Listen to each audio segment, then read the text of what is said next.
Good evening. I'm Byron Scott with a CTV News update. Well, Prince George's County is facing a budget dilemma. County Executive Angela Alsabrook says there's a $60 million budget shortfall. She says tax revenue projections have fallen significantly since submitting her fiscal 2024 spending plan to the council. Alsabrook is proposing to use reserve funds to close the gap. The revenue shortfall announcement came today as the county council holds budget work sessions. The Police Accountability Board and public safety chiefs met with lawmakers this afternoon. And as we told you yesterday, health care took center stage at Governor Moore's bill signing ceremony. Of the nearly 200 bills signed into law, there were measures that will automatically enroll recipients of SNAP benefits into Medicaid. Another extends a pilot program aimed at providing state subsidies to bring down the cost of health insurance for young adults. These two measures together ensure that our young people and our families aren't forgotten, but have the best opportunity not just survive, but to thrive. This will be a fantastic benefit to young adults and children across the entire state. And when you invest in young adults and children, you invest in the entire family and the future. Ball says the bills will help tens of thousands of Marylanders. Well, over the last 2 weeks, producer Brianna Randall has been highlighting the personal success stories of returning citizens. She's heard firsthand the stories of ex-offenders in the Damascus House program, and this past weekend she attended the county's Returning Citizens Summit. That's where she met Dr. Carmen Johnson, who, after being incarcerated, started her own foundation. We do reentry and service work, and so loved ones that are behind the wall and loved ones that have come home, we provide them with the services that they need. It's very important that people understand that, number one, innocent people do go to jail, and number two, that people that are in jail, they are human beings, and when people come home, they are human beings. It's very important that the community understand that we need your support. We need your love, we need your understanding, and we also need mental health as well. And if you missed the summit, you can head to the site on your screen, then search for the Returning Citizen Affairs Division. Well, a Prince George's middle school student is attacked by 3 masked teens on a school bus earlier this week. According to the reports, the suspects got on the school bus Monday afternoon. One of the teens pointed a gun at the 14-year-old and pulled the trigger 3 times, but the weapon did not go off. The suspects then assaulted the student, allegedly, police say, before leaving the bus. The victim was the only student on the bus at the time of the attack. The school bus was taking students home from the alternative school in Suitland. And you're watching CTV News. I'm Byron Scott. More news in just a bit. Stay tuned. You know, how you feel on the inside is just as important to me as how you feel on the outside. Oh, Daddy. I'm grown up, is there in every way, care and take care of you. You're my grown up and I know you're there. I'm your grown up and you know I care. 'Cause it's you and me and me and you. So when you are okay or not okay, I'll take care of you. Welcome back. One person is dead following an apartment fire in Hyattsville yesterday. Firefighters were called to the 6100 block of 42nd Avenue yesterday afternoon. Crews found one man dead inside the apartment. Hyattsville police say the victim had trauma to the body. Police are now calling the incident a homicide. The ID of the victim has not yet been released. Well, a new senior affordable housing apartment complex is named in honor of Montgomery County's first black county executive. The 16-story tall, 267-unit complex is located on the 1300 block of Apple Street in Silver Spring. It's called The Leggett and is named in honor of Ike Leggett, who served as county executive in Montgomery from 2006 to 2018. A ribbon cutting was held today.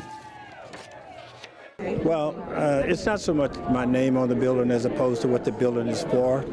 It's for seniors, affordable housing, something that I pride myself on when I prided myself on when I was county executive. And there's such a tremendous need. So my name is just incidental to this. There's a whole team of people who helped make this possible. But I'm honored that they decided to name it after me. But the real tribute to Montgomery County is the fact that we're doing it in the first place. The Leggett is for seniors 62 years and over. The first tenants are expected to move in next week. Well, just days after U.S. Senator Ben Cardin announced that he's retiring, a Maryland congressman says he's running for Cardin's seat. David Trone has thrown his hat in the ring. The Democrat has been serving in the House of Representatives since 2019.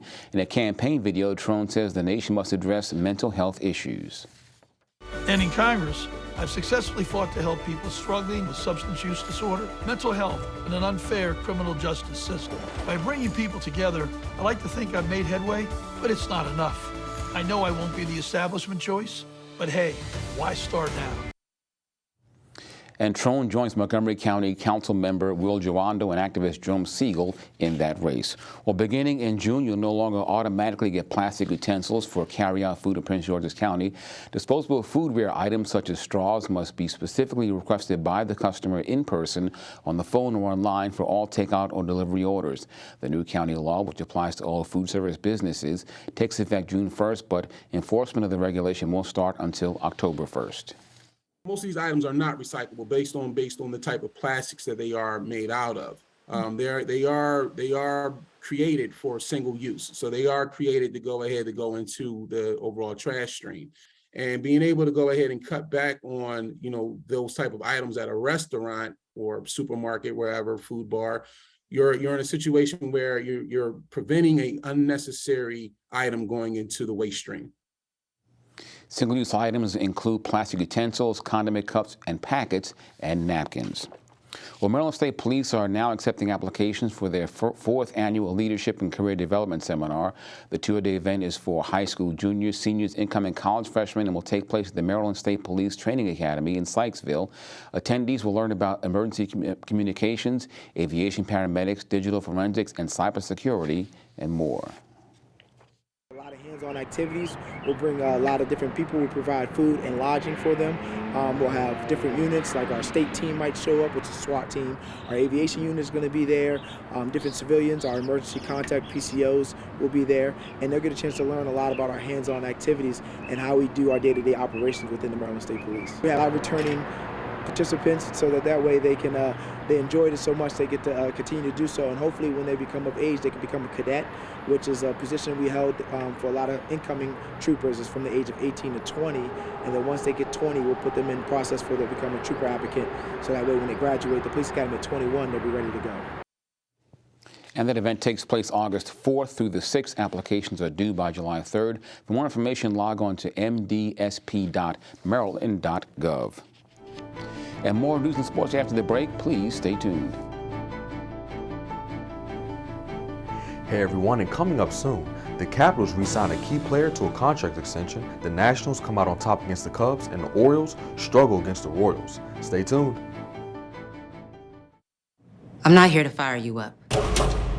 If you're not already fired up, you shouldn't be in this room. Right now is your chance to be a part of a victory the world will remember forever. Victory over cancer. Today's cancer research is tomorrow's victory. A victory that is there for the taking. Grab it. Now that was a great halftime speech. Let's go win.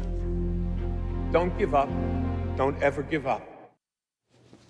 Welcome back. A Bowie man is sentenced to 4 years in federal prison for conspiring illegally to export firearms and ammunition to Nigeria. 44-year-old Godlow Mancho pleaded guilty to a conspiracy to set up to assist separatists fighting against the government of Cameroon. Many of the smuggled guns included assault and sniper rifles. And police arrested a man for allegedly committing a number of armed robberies in the county. 35-year-old Shamel Joyner, who was picked up on Tuesday for 3 separate armed robberies last month. Police say on April 8, he hit a convenience store on the 6600 block of Annapolis Road in Landover. 2 days later, police say he allegedly robbed a convenience store and a gas station just blocks away from each other on Livingston Road in Oxon Hill. If you have any information on these cases, you're asked to call police at 301-516-2830.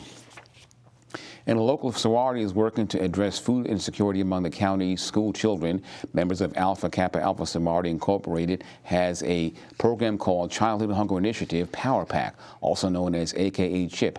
The sorority provides meals for needy students to take home every Friday afternoon. The program began this school year at Barnaby Manor Elementary in Oxon Hill. Officials say the initiative is now expanded to Glass Manor Elementary next academic school year.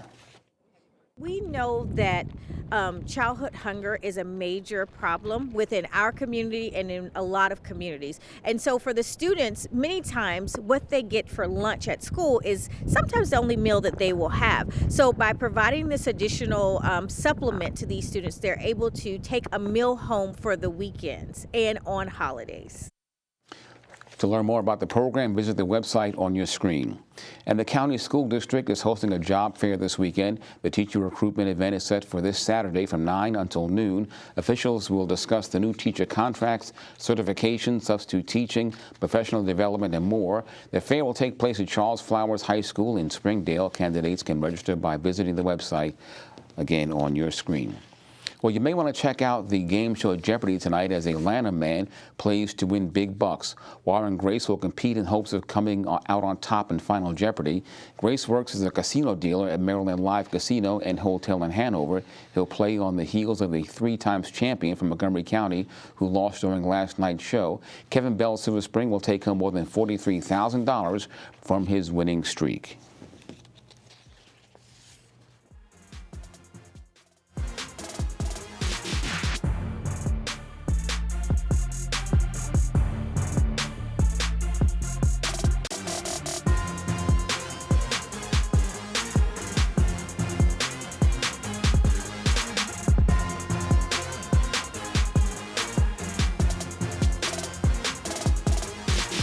The Washington Capitals started their offseason off strong by re-signing defenseman Alex Alexiev to a 2-year contract extension. Re-signing Alexiev had been a priority for the Caps front office heading into this offseason.